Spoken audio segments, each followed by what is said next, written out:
It's important to realize as a human, there is never not a moment that you're feeling something. Every second of every day that you're awake, feelings are happening.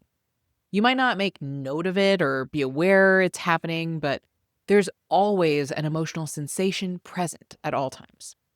Now, the reason some of us learn not to feel our feelings or manage our feelings effectively is because at some point as a child, we learned that it wasn't safe to feel it.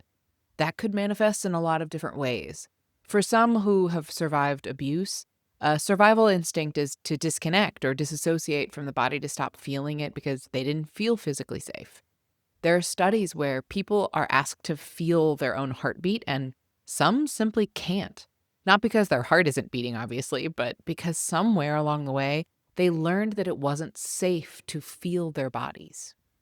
For others, we were shamed or blamed or made fun of, or were just told to settle down and it wasn't okay to have big emotions. So we internalized that emotions weren't safe and we learned how to cut off our feelings. This is important because, as we've discussed in our decision making episodes, the emotional center of the brain is actually how we make effective decisions. Being able to sense when something doesn't feel right or does feel like the right thing to do is absolutely necessary to making good and wise decisions in our lives and for being able to trust and know ourselves deeply. So, if we're cut off from our own emotions, it's impacting not only our physical body and health as it holds in and carries all of the energy for sometimes years at a time, but also it's impacting the literal trajectory of our lives because your decisions are going to be less effective than if you were aware of your emotional signals or you were able to harness your emotions without letting them overtake you and warp your decision making process. We are destined to a path of unconscious decision making when we fail to recognize that every decision we make is motivated by a feeling that we want or don't want to feel. To feel good, to not feel like an asshole, to feel free, to not feel scared or anxious, to feel or not to feel. That is how we choose. So now let's go through these 3 steps.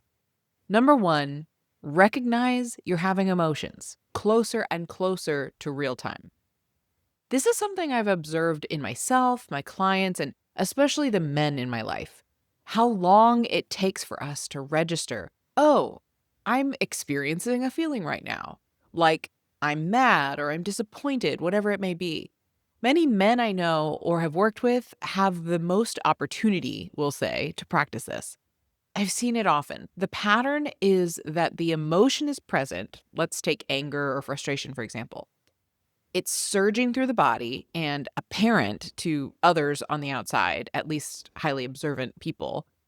You're moving fast, your expression is downward, your words are clipped, your tone may be flat or lower pitched or louder. You're mad, but you don't know it yet. So you move through your day carrying it with you, feeling propelled by that action that comes with anger and frustration. And you may even be hyper productive because anger is activating and it invites determination to the table. So it's probably a normal fuel for you at this point. And then the day ends and you're exhausted and go to sleep.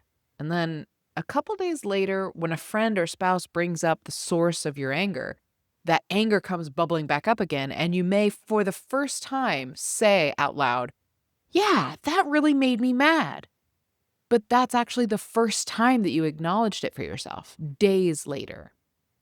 So the key to this skill isn't trying to be hyper vigilant of yourself, but to simply acknowledge when an emotion is present.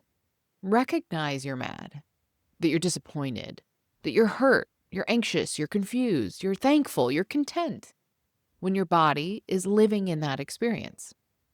And the way to do that is to start noticing the little things, like my tummy feels like it's in a knot, or my heart is racing, or my jaw is clenched, or my shoulders feel tight. Emotions live in the body and show up in the body, and we just have to start recognizing our own specific cues. So, one approach is called the bottom up. You start with the body and the sensations, and then you learn to decode them for yourself. Oh, when my stomach is tight, that's when I'm scared or anxious. Or, When my heart is racing, that means I'm angry. When my jaw is clenched, I'm feeling sad, etc., etc. Or you can go the other way around with the top-down approach and try to notice I'm having an emotion and how does that manifest in my body? I'm feeling sad now. Where do I feel that? Oh, I feel it in my chest that's kind of sinking inward.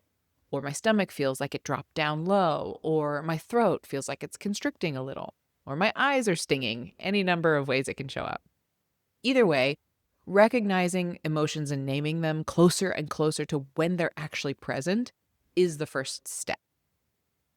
Number 2, practice breathing deeply. We have talked a lot in previous episodes about the power of the breath for regulating our nervous systems and connecting to the body. In that same vein, the breath is yet another gateway to feeling our feelings because of this. Let's do a little experiment right now as you watch this. Stop feeling. Stop feeling everything. Do everything in your power to completely stop feeling in your body. And if you've noticed by now, if you really just committed to that 5-second experiment, is that your muscles have tightened. When we try not to feel something, our body responds by constricting our muscles. Emotions live everywhere, but we really notice them in our muscles. Like we said earlier, the stomach, the jaw, the shoulders. We hunch in, we clamp down, and we brace. So the breath is access to the release.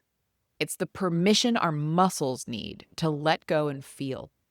Take a breath with me and allow your muscles to loosen up in your belly, your chest, your jaw. Let's breathe. Breathe in. Breathe out.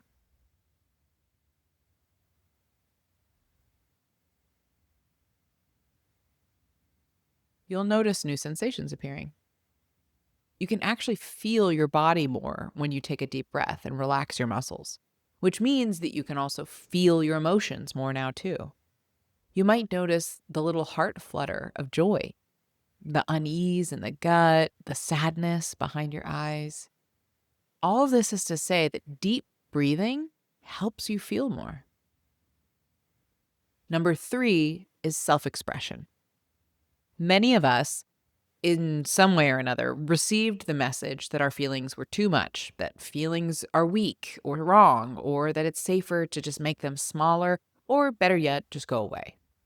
But here's a quote I heard from a fellow coach named Joe Hudson. He says, "Joy is the matriarch of a family of emotions. She won't come in the house if her children aren't welcome." Yeah. If we unpack that, it basically means that when we resist feeling any feeling, we diminish all other feelings. So when we avoid our anger, our sadness, our fear, we also avoid feeling joy. And ultimately, we have to allow ourselves to feel it all if we want to experience joy in life, which we all do. So what does it take to feel? It's very simple, but not easy to do. When we've done steps 1 and 2, when we recognize I'm feeling a feeling and I notice the sensation surfacing, we take a deep breath to allow the muscles that want to protect against or constrict them and make them smaller. And in the exhale, we release those thoughts that may be surfacing about why we probably shouldn't be feeling this, or why now is not a good time, or why it's a bad idea to open these floodgates because we may never stop feeling this way, or why feelings are stupid and illogical and therefore a waste of our time. We could simply acknowledge, brain, I hear you. I see that you're trying to protect me. I'm okay. I'm going to listen and feel for a few minutes, and then just let yourself feel the emotional experience in full for 5 minutes, 10 minutes, 20 minutes, however long the release needs to be. I'll share a story with you because years ago, when I was just starting to really dig deep into the self-discovery journey, especially around like feeling emotions that had been trapped or turned into my dirty fuel to achieve and achieve, I was always chasing some form of being enough or proving that I was lovable because I was useful or successful or talented. All of the years of self-hating thoughts, of bottlenecking my sadness or grief or anger, all the yo-yoing between masking and filtering or losing control and burning down the bridges, I took on a practice called anger on purpose, given to be my a mentor at the time. I basically practiced being angry. Like I scheduled it in my calendar. I knew this is the time I'm going to go express my anger. And I did. I would start by basically pretending. I was a professional performer at the time, so I performed anger. I would hit the pillow, or I'd smash a bottle with my bat in a rage room, or I would yell full volume in the car until eventually actually felt the real feeling in me. Words would pour out of me. Images would pop into my mind of people or situations that had wronged me or hurt me. And I just felt. I did that as a practice consistently for months and then sporadically over time for years. And as I developed that capacity to feel the emotion that I most stayed away from, I became deeply attuned to myself and my feelings and started making different kinds of decisions, different kinds of relationships, a different life for myself, honestly. All because I allowed myself to feel what was inside me and let it out. I just let myself feel. And now I'm inviting you to do the same. Whether you want to do feelings on purpose, where you can start by almost pretending to feel a feeling at a predetermined time, and you can approach it like you're an actor pretending to feel these feelings. You can think of it like you're doing a scene that calls for an intense emotion, and you pretend to be someone else feeling that feeling, and it's your job to convince your audience that you're feeling that feeling. An angry scene, a sad scene, a scared scene. If you're angry, I don't encourage you to release it at another person or yourself, but I do encourage you to find an outlet that lets you physically release that anger in the moment that you're feeling it, or as soon as you're aware of it in your body. And then the blessing, that sweet release on the other side of feeling the feeling, you can clock it for your mind and make note of how much better you feel to show your brain, see, sadness doesn't last forever. Anger didn't destroy my entire life. Fear didn't render me incapable or fragile. I actually feel stronger and more capable now. And the more you feel, the more you get to feel.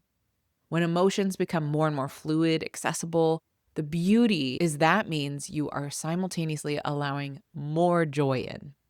You're making more aligned decisions. Your body is relaxing more. You're letting yourself feel better instead of avoiding release.